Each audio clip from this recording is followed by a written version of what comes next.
وعن شبيب بن أبي روح عن رجل من أصحاب النبي صلى الله عليه وسلم হযরত শাবীব ইবনে Abi রাও রাসূলের এক সাহাবীর মাধ্যমে বর্ণনা করেন আন্নাহু সাল্লা সালাতাস সুবহি আল্লাহর রাসূল একদিন ফজরের নামাজের ইমামতি করছিলেন ফাকরা আর-রুম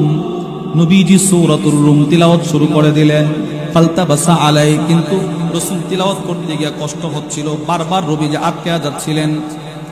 ফালাম্মা সাল্লা আল্লাহর রাসূল নামাজ শেষ করার পর সব সাহাবাদের দিকে ঘুরে বসে বললেন মা বালু আকওয়াম এই মানুষের কি হলো ইউসাল্লুনা মাআনা ওয়া লা ইহসিনুনা আত-তুহুর তারা আমার সাথে নামাজ পড়ে কিন্তু সুন্দর করে ওযু করে না কি হলো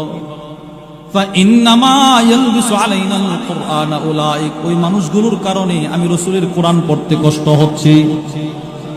বলেন তো নবীজি ইচ্ছে করলে বলতে পারতো কে রে ওযু করস নাই দাঁড়া বলতে পারতো কিনা